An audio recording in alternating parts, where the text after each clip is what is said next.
Husky. Present. Vice President Limitino. Here. Member or Secretary Boncocky. Member Seattle. Present. And Member Belson. Present. Report.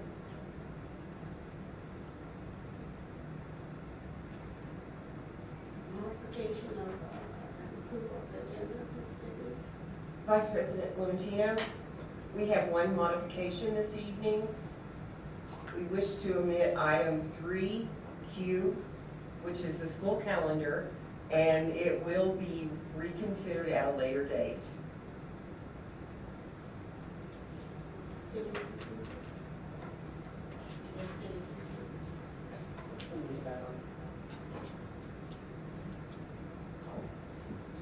Call for a vote. I call for a vote for any motion on the Q. I'll make a motion to modify tonight's agenda and remove item Q, the approval of the 25-26 school year calendar. Can I have a vote? I second the motion for vote. I have a vote. President Husky. Yes. Vice President Limitino. Yes. Member Seattle. Yes. And Member Belson. Yes. Motion passes.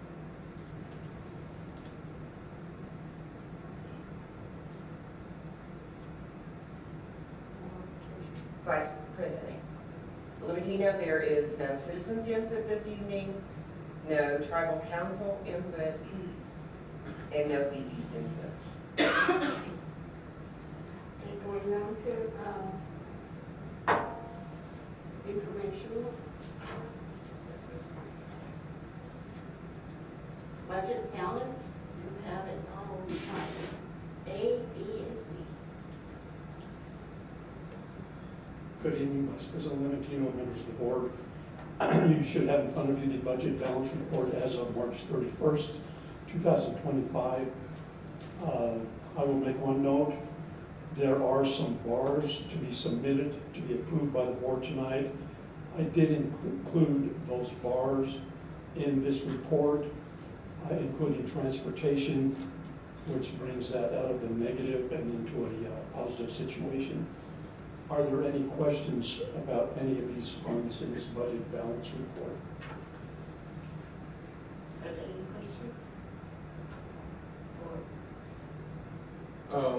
One question on the operation impact aid that shows a negative balance, and I'm assuming that that's just for looking at the upcoming purchases. Vice President Limitino, member Seattle, that is correct. This includes the purchase order for the district share of the academic portion of the building for around $6.5 million. And most of that will not be spent until late this year and definitely over the next 2 years. But the entire amount of the purchase order had to be included this year because it had to be submitted to PSA. Thank you for the explanation. Any more? Yes, I have a question on the athletics. It's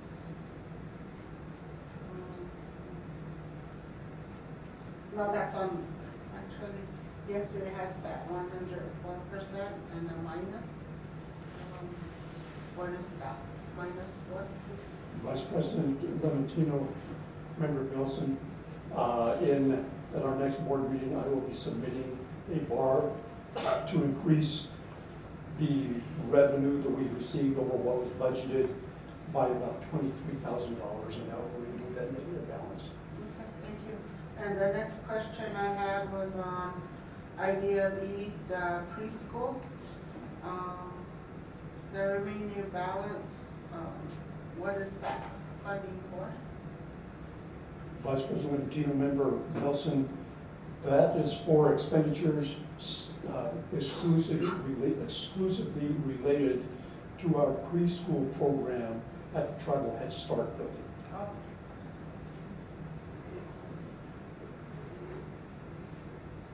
And one last question, I'm sure we've heard and answered before, but the education fellows, how many are participating to date? Excuse me, how many? Fellows are participating?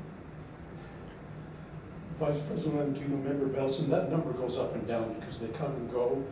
But as of today, there are 17 people participating in that program.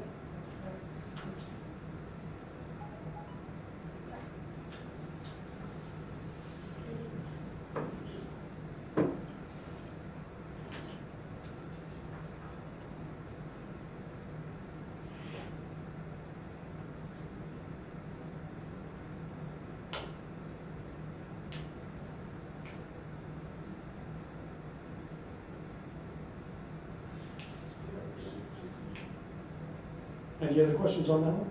Oh, any questions? Any more questions? Yeah. No. Okay, B? I don't have any. The monthly revenue report? Yes. You should have in front of you the monthly revenue report for the months of February and March. I included February because, as you recall, our March meeting was canceled, so you did not have a chance to review the March revenue receipts. There really isn't anything that you have not seen that is not normal in this report. Obviously, we have 2 SCG payments, a lot of reimbursements. Now, I will tell you that the federal programs department at PED has been working very hard to get our money back to us. A couple of years ago, it's taken 45 to 60 days to get reimbursements. I think they are down to, from the time RFR gets submitted till the money is in your bank, their average right now is about 17 days. So they're doing much better at it. Any questions? Ms. Gronkowski, you have any questions? No, I don't. C, construction You, Vice President, Lemontino, members of the board, you saw the video earlier that I was showing. That video was a few weeks old. They now have T-churches that have the roof decking on them. All of them have walls up, and I believe they all have roof trusses on, or are in the process of getting roof trusses on. As the paving is complete, with the exception of the last 50 yards of the entrance, the hot mix plant closed before they got enough product out to get that finished. They began drilling the deep piers today. They drill them, they're 50 feet deep. They have rebar cages placed in them, and then they are grouted as soon as the rebar cages are in place. That way it eliminates any opportunity for the ground to cave in. They started, I was out there around noon. They started at 8 o'clock, and by the time I was there, they had 4 of them done. So they're working very quickly, 2 of an hour. So if that holds true for the entire length of the project, it will only take them 240 hours to get it done. So it'll be a lengthy process. It will not happen fast, but they're working well. Fortunately for them, the soil is mostly clay. It's not got a lot of rock in it, so the drilling is going fairly rapidly for them, and allows them to get it done quick. As I said, the paving is pretty much done. We are anticipating the contractor that did the track to be back in May to put in the final coating of the rubberized sealing coat, and then we will strike them. The company to strike the parking lot, I believe is supposed to be here tomorrow to start that process. The east parking lot is now completely fenced off. There is no access to it, and they will begin tearing up the asphalt, and they do have a crusher on site. They are crushing and reusing the not only the asphalt and concrete that they have taken out of the site. I believe that's about it for that construction project. We published an RFP for the Zuni High School teacher's HVAC system renovation. The proposals, as I recall, are supposed to be here by Wednesday, Thursday the 17th. So we will have an evaluation committee to review those, and we may want to call a special meeting of the board. It could be a Zoom meeting to present to you the decision of the evaluation team so that we get a vendor approved and get that project moving forward. It's been a lengthy process getting to this point. The main reason for that was when the plans were drawn up and submitted to Continental Divide, they required us to replace all of the transformers, and it took 18 months for those well, originally it was going to take 18 months, but it took close to 2 years to get the transformers in. So we were lucky to start on that progress, on that job and get it done while the weather is still good and it's warm and people will not be freezing in their apartments. I think that, going back to the big foundations construction, that it was my understanding that geotests would be on site to inspect the rebars and the concrete going into those formations, and that they were even coordinate with our contractor. Vice President Leontino, Member Seattle, we did process a purchase order to GeoNet, I believe 2 weeks ago, not only for that part of the project, but for the entire materials testing of the academic building. I believe the cost of that was $365,000, paid 100% by the state. Yeah, and I'm glad that that's happening for the politicians aspect of the projects. Thank you. Just as a side note, I was visiting with Mr. Carroll earlier about our disappointment in some of the projects that have happened in this district in the past. We hope to make sure that this project is going to last 50 years. long after most of us are no longer here to do the building. At least 50 years. I know that the contractors are being watched very closely, and hopefully we'll have buildings that will last a long, long time. We don't want weeds growing up in the trees. I don't think it will happen. Thank you. Thank you. Are there any other construction questions? Thank you. Thank you. Action item A, ratification of BMEP assurance for school year 2025-26 funding applications. One, thank you. Yes, sir. This is just a ratification for the bilingual multicultural education funding application for school year 25-26 that was signed off. The assurances were signed off, so that's already been uploaded. We just need to ratify that part of this application. Do you have any questions?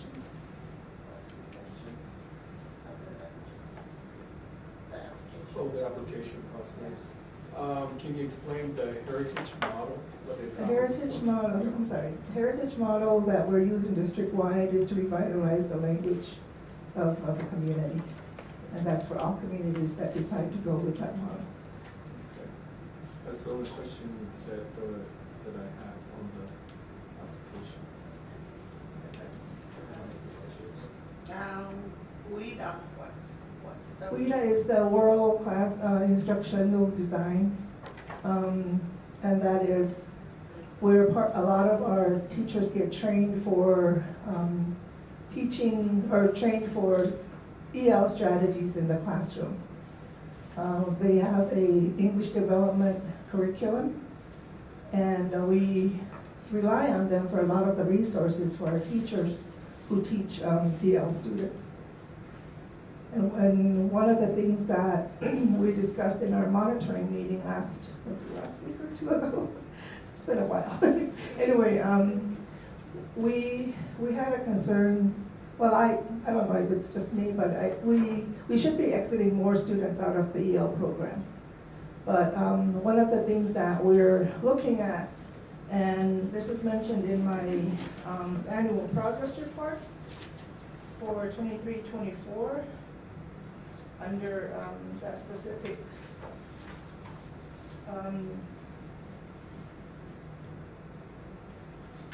part of it is, one of the questions is, have changes in English language proficiency levels occurred for English learner students in the BMEP?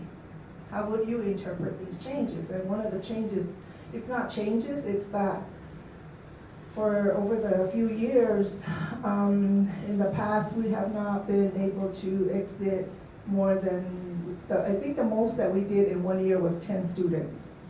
And one of the things that we found out across the state, and in my summary here, I put the English learner students from the perspective of the test administrators and some students, there is some intimidation observed and expressed by students to speak, as well as assessments being irrelevant to our culture, making it difficult for students to score at proficiency levels.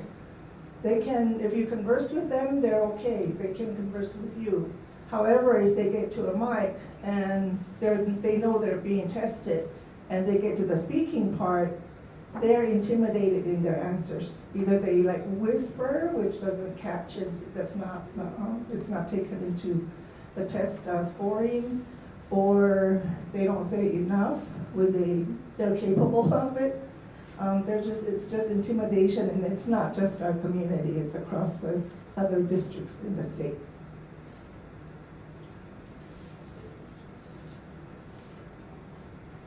President Huston, do you have any questions? I have a comment with regard to that. As part of what may be the problem, does testing be in determining proficiency, then perhaps maybe we ought to look at other avenues of evaluation. I know the class owns the language, and I think if our people can evaluate our own students with the help of the mental support, I think it may help us do a little bit more. Those are things like kind of questions. Why are we not moving further up in terms of identifying students who are proficient?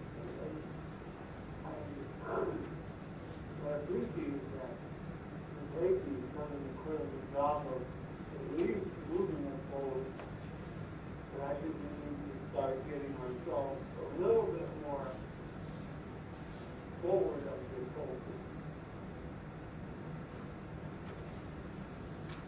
Thank you. Thank you. One of the things that the teachers are doing is trying to provide more opportunities for students to speak into a microphone, or using platforms that require the child to speak while doing activities. The Zuni language program is one program that uses an application that the teachers create using their voice and then giving instructions, and the students are required to respond into the platform. The teachers of other subject areas like kindergarten, we have a kindergarten teacher who uses the same application, and she's created over 1,000 activities for her students, and she's got over 5,000 hits from students who have logged in to do these activities. So they are working towards getting these kids comfortable speaking into the microphone, whether it's in Zuni or it's in English. And that's not the only one that they're using. There are other ways that they're trying to get them to speak. Thank you. Any other questions? Thank you. Could you please make a motion to ratify the BME applications? Sure. I make a motion to ratify the BME assurance for the school year 25-26 funding application that was submitted by the district. I second the motion. President Hoskin, Yes. Vice President Valentino, Yes. Member Seattle, Yes. and Member Wilson. Yes. Motion passes. Entonces, adoption de Vice President Valentino. Yes. The next three items, Vice President can just simply ask for a motion to ratify. And then need be, you can have a short discussion on what we're ratifying. If not, then we can move forward. Thank you. Okay, thank you. Action item B, request was made for an overnight trip to Albuquerque, which has already happened. And also action item C, ratification of a field trip request for out-of-town overnight trip to Houston, which has already happened. And action item D, ratification of field trip request for overnight trip to Socorro, which has already happened. I will make a motion to I'll make a motion to ratify the action item B, C, and D, which we read during our work session this afternoon, and so make that motion. I second the motion. motion. President Hoskin, Yes. Vice President Valentino, Yes. Member Seattle, Yes. and Member Wilson. Yes. Motion passes. Okay, action item D, that's to, no, E, consideration and approval of out-of-town overnight JAG trips to Indianapolis.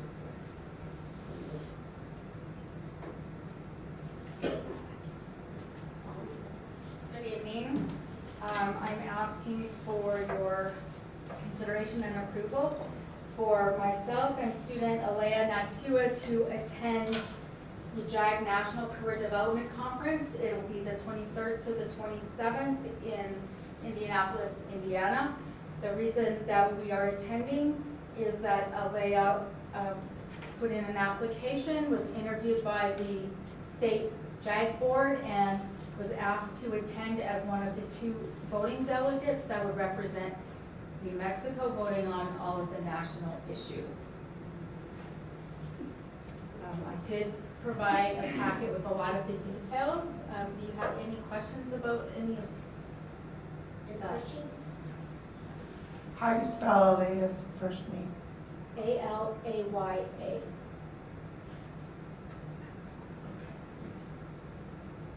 If there's no question, have a motion. I will make a motion to, I'm sorry. Do you have a motion? okay, I will make a motion to approve out-of-state overnight travel for JAG member Alea Nakatiwa and Miss Dixie Hollingsworth for this June. I second the motion for the approval of this overnight trip. Thank you. Have a roll call. President Hoskin, Yes. Vice President Valentino, Yes. Member Seattle, Yes. and Member Wilson. Yes. Motion passes. Thank you. Action item F, we have Laura Naz and Dr. Dosplay.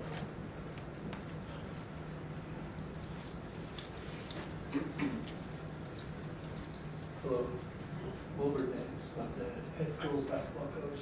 I'm excited to be here.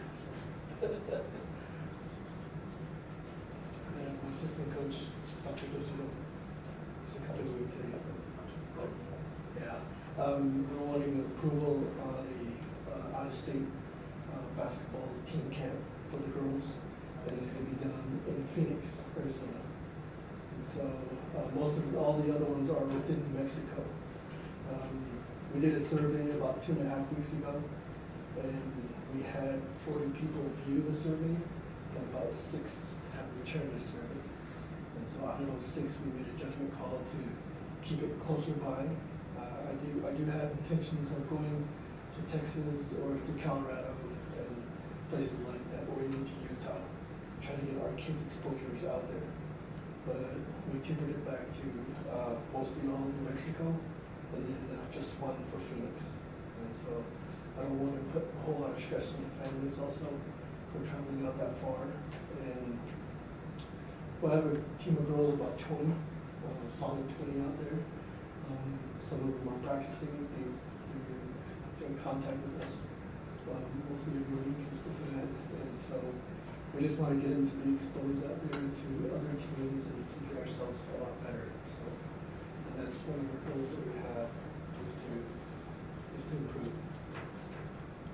I understand that you have raised a certain amount of money to go. Yes, we've raised about $8,000, and we're going to use that to pay for the fees. For each fee, we have I have 5 on the roster right now. We're going to pay for all of the fees, and so that's going to come out of that fund. And the transportation? The transportation part is basically have the parents take the young ones to and from where they're going to be at. And so some of the places are going to be overnight stay. So it's going to be a two-day tournament, not tournament, but a team camp. And only a couple of them, maybe 1 or 2, that are going to be 2-night stay. And so, Any questions? During the overnight stay, who's going to chaperone the students? Their families and then us. We'll try and stay at a central location.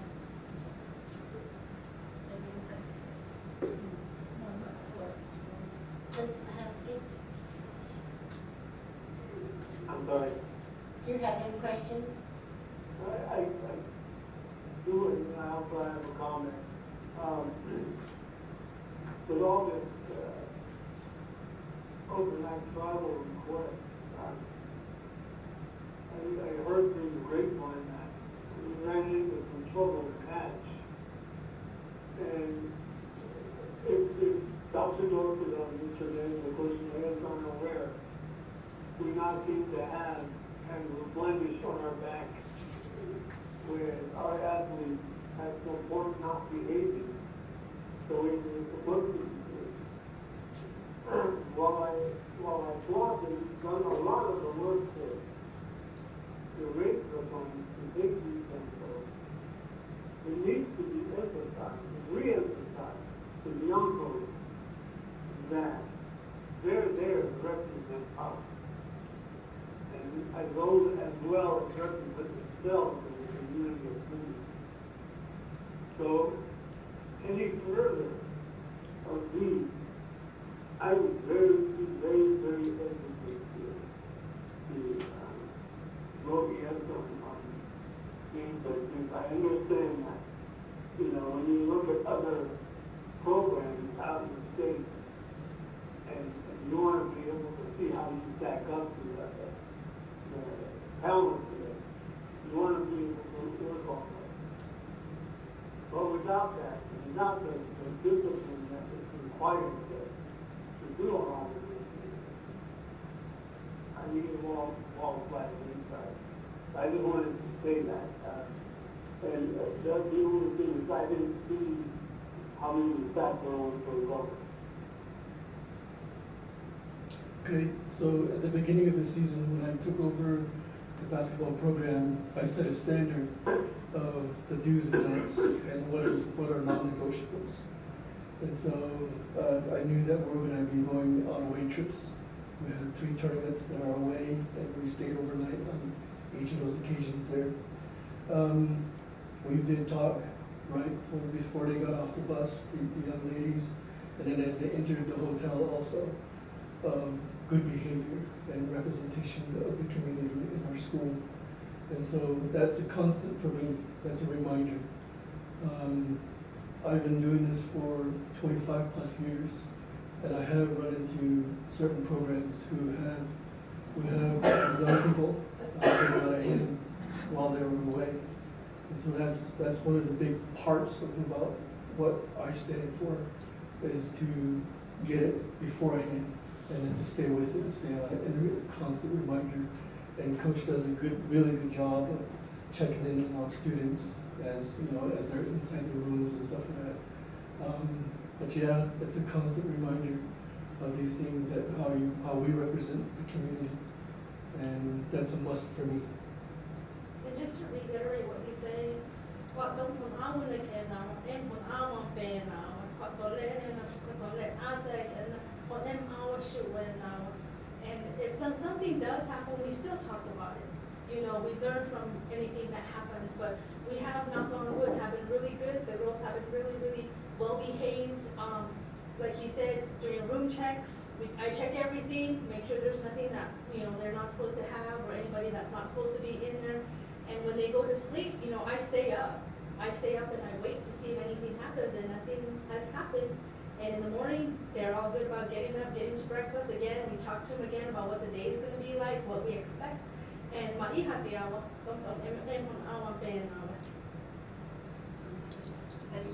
I have a question. You answered some earlier, but with this discussion right now, my question is those trips where parents are, transporting the student athlete, are the student athletes going to be sleeping with their teammates or sharing their rooms, or are they being given an option to stay with mom and dad? They'll most likely probably stay with mom and dad. And so that will be up to their families. All right. Can I have a motion? There's no more other questions. Can I have a motion?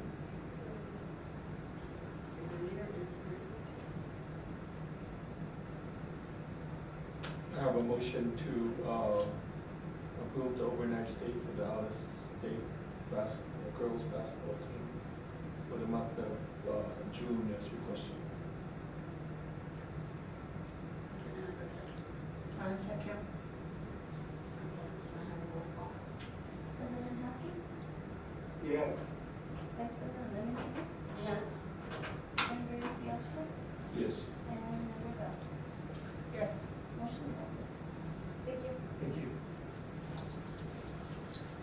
And Mr. Roman, we have the budget reports are, you can go ahead and do G, H, I, J, K, L, and M, and we'll approve it in mass.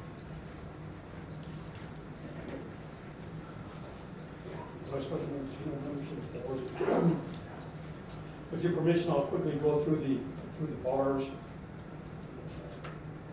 The bar number 31I is just reconciling audited cash to budgeted cash, and budgeting all that to additional compensation. That fund is the summer lunch program, putting additional compensation because the people that operate that program are not on contracts, so we pay them as non-contract employees. Bar number 32 is to budget 50% of the cash balance that was remaining at the end of last school year, with the other 50% is sent back to the state and they put it into the emergency transportation fund.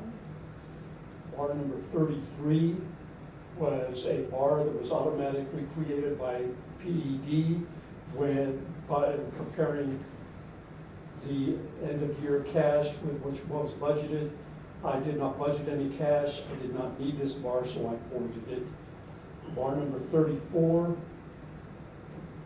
is also an increase. It is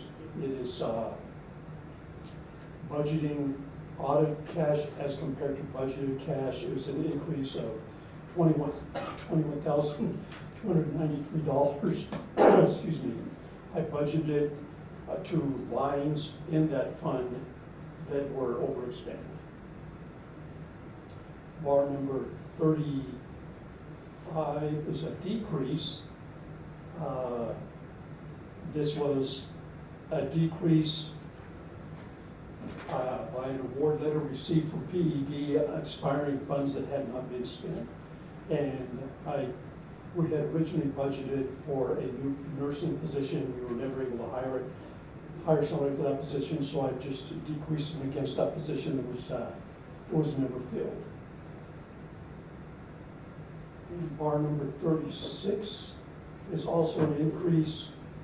I never did understand this when I budgeted this amount of money at the beginning of the school year. Then they gave me a letter saying I had to reverse that, and now I have a letter saying, yeah, go ahead and budget it. So that's PED. What can I say? I don't know what's going on with that. But it is general obligation bond fund money that can only be used for purchases of furniture or books or other equipment in the library. Are there any questions on any of these bars? Any questions? Bar number 37. Bar number 37. Bar number 37. Do I have that one on? Yeah, you're going to have down there, but you're going to go. Oh, there it is, okay. Bar number 37 is a transfer. Mid-year, we submitted an amendment to PED to revise the rural and low-income school fund. In the past, we've used that almost exclusively for recruiting. This year, we decided to use a substantial portion of that for after-school tutoring at Shiwitsana. We had an original budget, but we ended up having more interest than originally thought. We ended up spending more in additional compensation and benefits than we thought we would. So all I'm doing is requesting a transfer from PED from professional development, which was what the line item we pay recruitment out of, to additional compensation and benefits to account for the expenditures over and above what we had originally planned. Any questions? Any questions? I do not. I will move to approve bar number 31 and 37 in math. Second. I second the motion for the approval of bar number 31 through 37. Yes. Thank you. President Hopkins, Yes. Vice President Livingston, Yes. Member Seattle, Yes. and Member Dawson. Yes. Motion passes. And November and March, check registers. February, March. February and March, I'm sorry. Vice President and junior members of the board, you have in front of you the check registers for February and March, just as with the revenue report that I gave earlier. I include February and March as we did not have a March meeting. Are there any questions on any of the check registers? And if you do have a question, if you would please just state the account name so I make sure I look at the right one. Any questions? I don't have any questions since my questions were answered earlier in the work session for pre-check registers, so I don't have any questions. President Hopkins. President Hopkins, do you have any questions? I leave it. Sorry. No, I don't have any questions. Can I have a motion?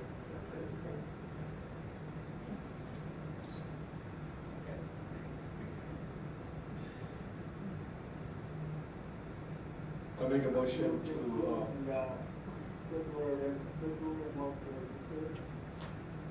Can I have a second? I second the motion for the approval of the February and March check register. Thank you. President Hopkins, Yes. Vice President Livingston, Yes. Member Seattle, Yes. and Member Dawson. Yes. Motion passes.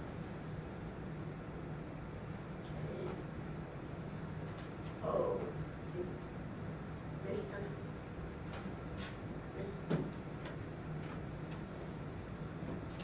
board members, you will recall that in December of 2023, the district paid an incentive to all staff for improved scores, improved VISTA scores in the prior year. This incentive was paid only to employees that were working the prior year and still employed at the time that this incentive was paid. Unfortunately, the scoring standard or scoring matrix changed between the 2 years, and we do not have what we could call an apples to apples or oranges to oranges comparison to see what kind of improvement we made. However, we know that the staff worked hard in trying to improve reading, math, science, and other abilities of our students. As a administrative team, we discussed the possibility of still paying some type of incentive, and what we came up with was paying a dollar amount per, and it's been so many months since we talked about this, it's a dollar amount per point of the number of the score that they got on an InVista. Am I correct? So we calculated that. This would, and the number of employees was as of, I believe, January. There were 230 employees that worked last year that are still here this year, that would qualify for this incentive pay. The cost of the incentive would be $257,000. The cost of the benefits would be just under $20,000 for a total cost of just under $277,000. We do not have the ARP funds to pay this anymore. It would have to come out of our operational budget or out of our Title VII budget, whichever we feel most inclined to take it out. But the amounts for the different schools employees would be as follows.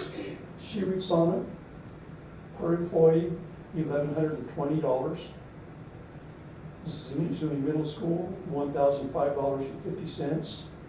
Zuni High School, $1,217.50. Twin Buttes, $1,247.50. And for those employees who serve schools but do not work in schools, it would be $1,074. Are there any questions from any of the board members about this proposed incentive? President Husky, do you have any questions? Do you have any questions? With this proposed setup, when will these incentives be paid out to the teachers? We are pretty close to payday this week. I've got my budget due tomorrow. We have a unified federal title application due the next day. I don't think I have time to get everything ready for this payday. So we probably make it the last payday of April. I'd rather do it right and make sure we don't make any mistakes than rush it and end up having to fix something later. If there's any more questions? So which funds will it come out of?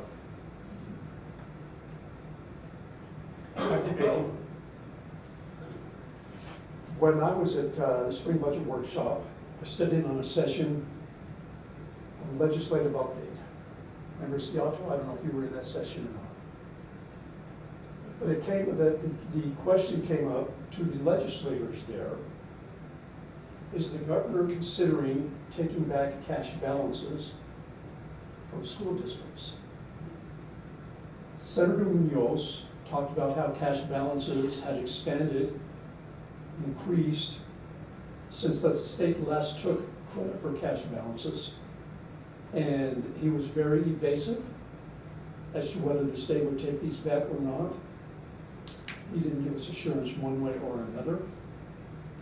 I am inclined to take it out of our operational cash balance and keep that cash balance in the district rather than taking it out of Title VII and leaving money in the operation budget that the cash would say may take later. So I would prefer to take it out of the operation. Sure, thank you. That's the only question I have. Any more? President Haskell, do you have any questions? I do not have questions. Can I have a motion? Approve this. I make a motion to approve the Vista improvements and incentives for the school district employees and several that aren't employees.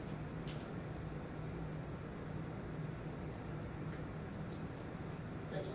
I second the motion for the record that less than 277,000 will be coming out of the operational funds for this incentive awards. President Husky, Yes. Vice President Limentino, Yes. Member Seattle, Yes. and Member Belson. Yes. Motion passes. Vice President Limentino, with your permission, I'm going to myself. Yes, sir, that will be fine. Fine. Yeah, trying to get it correct. Okay. Thank you. Thank you for your coming. Okay, bye. Vice President Valentino, with your permission, could I do something that we were supposed to do in the work session and totally slipped my mind? Yes. That is just a quick legislative update. Just a quick legislative update. Not very many things to say. The average 4% increase was included in House Bill 2. The governor line item vetoed the word average, so it is a mandated 4% increase for all employees, not just teachers or EAs.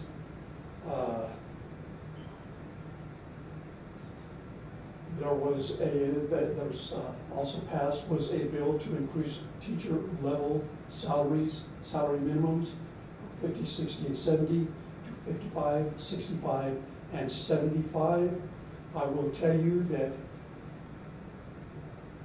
those minimums were set, I believe, 4 years ago, and every year, every subsequent year, there has been a mandated increase of 4%, 6%. I think it was 3, 4, 6, and 4. So we've always increased not only the steps from second through the end steps, we've always increased the first step as well. So with the exception of level 2, our salary minimums for level 1 and level 3, once I add the 4% in, are already at 55 and 75. The level 2 was $60 under 65. So that has been adjusted. So our salaries were already where the state has now mandated them to be. One bill that I think a lot of people in the Pueblo were following was the Tribal Compact School Bill, which would allow a pilot program for 5 pueblos or tribes in the state to create pilot language and culture inclusive schools. It was passed by the House and the Senate. The governor, however, pocket vetoed it. She didn't veto it, she just didn't sign it.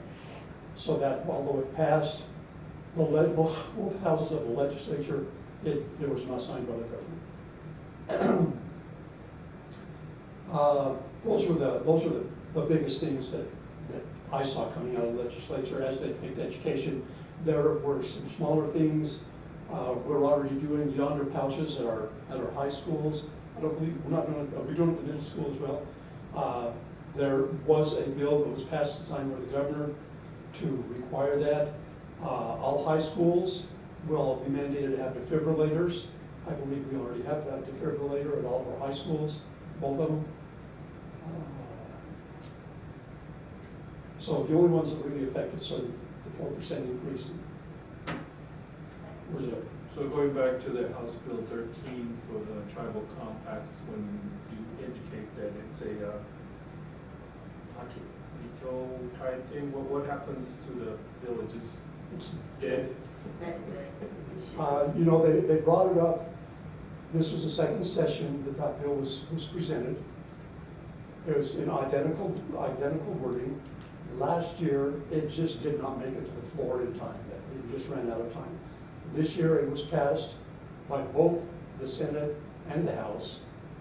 But the governor, as I say, pocket vetoed it. I don't talk to the governor. I don't know how she thinks, but the one thing that I think, based on a letter that she sent out Friday, very scathing letter that she sent out Friday, I think she was probably not enthralled with the lack of accountability in that bill.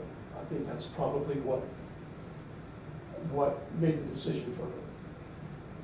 So since she pocket vetoed it this time, I don't think you'll see it come up next session, unless they do a lot of work. Just to add on, forget the bill numbers, but it's the regalia that passed, and Yes. then they sent out something for boards to, you know, do I don't think that's whatever, but I don't an think issue. that's an issue here. It's not an issue. Yeah, so, At the high schools, Mr. Carroll, I'm sure you can attest to the fact that if a student wants to wear something that's traditional regalia for graduation, they're allowed to do so. Yeah. Correct. I Yeah, think a so lot of that was part of graduations in Raymond, asking it's the them, same you know. way there. yeah, so that's just an FYI, and another one was the turquoise bill, and it's for the alerts for murdered and missing Indigenous women and relatives. So I just, as a community member from Zuni, I'm glad that those two were supported, because we need all the, you know, hands-on to support those relatives as well. Thank you. Thank you. Okay, moving on to approval of minutes. Did you all get a chance to read all the minutes? Yes. Do you want to go ahead and? We have one item. Yeah, I'm the board resolution. Oh, I'm sorry. No, that's okay. We talked about it this afternoon. Basically, what it does is it codifies the information that we have to have regarding the grade spans that we will be having beginning actually this fall, which is, we will now have pre-K through 6 at the elementary, 7 through 9 at the middle school, and the 2 high schools will each have grades 10 through 12. Also, it does talk about when the change is made and the new school is open, that this new secondary school will have grades 7 through 12, and Shibizana will remain at grades pre-K through 6. PED requires, if you do any changes in grade spans, if you close a school, open a school, anything like that, you have to get permission from them. Okay, now moving on to approval of minutes. Okay, we need to approve this. Okay. That's okay. Can I have a motion to approve the resolution?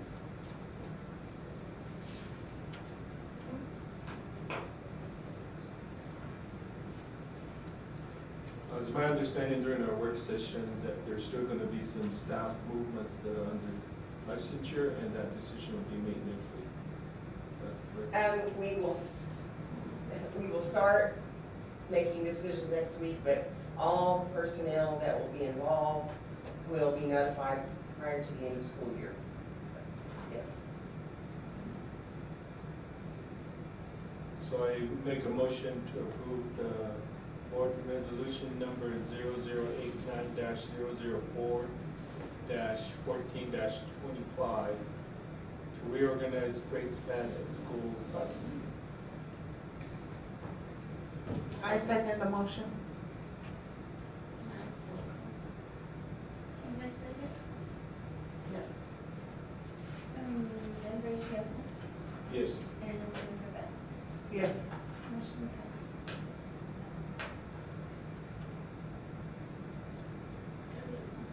Approval of minutes. I think we all went over. So, motion to approve the minutes. I make a motion to approve the February 10th, 2025 regular and finance meeting minutes. I I second the motion to approve of the minutes. Vice President Livingston, Yes. Member Seattle, Yes. and Member Nelson. Yes. Motion passes.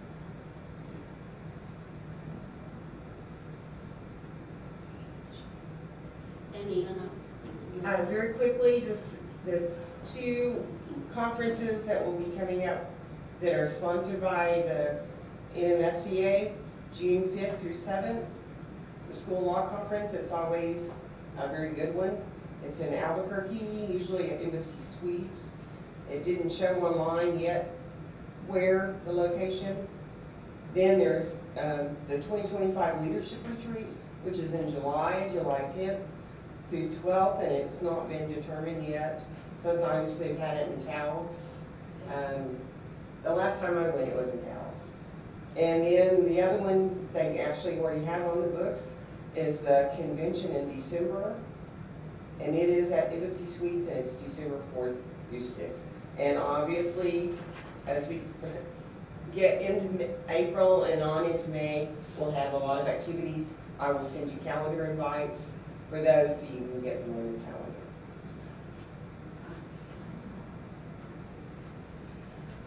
I have a motion to adjourn the meeting. I motion to adjourn our meeting this evening on February 13th, 2025. Second. I second the motion. Vice President Livingston, Yes. Member Seattle, Yes. and Member Nelson. Yes. Motion passes.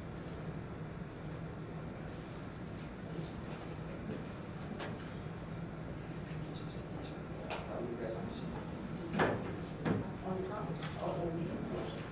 Um,